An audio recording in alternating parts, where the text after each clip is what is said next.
In an industrial environment, workers carefully select high-quality steel and brass wires.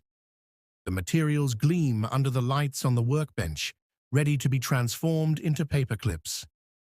A giant machine slowly unrolls a spool of steel wire. The wire unwinds smoothly, ready for use, while the factory continues bustling in the background. The steel wire passes through rollers, smoothing out every curve.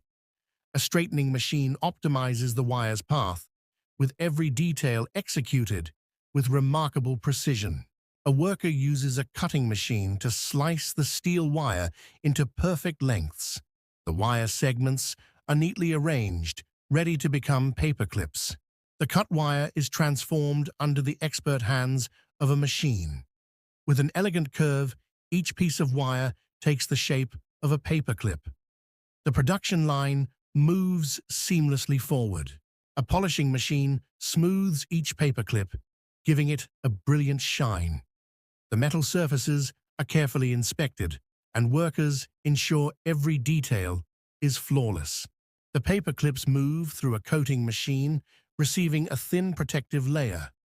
Whether plastic or metal, each paperclip is shielded from rust. An inspector carefully examines each paperclip using a magnifying glass. The size, shape, and finish are checked with extreme precision before moving to the next stage. The paperclips are carefully packaged, ready for distribution. In an organized workspace, automated machines and workers efficiently pack each batch. Boxes of paperclips are loaded onto trucks, ready for shipment. The distribution center is bustling, with pallets and shelves full, and workers moving boxes to trucks for delivery.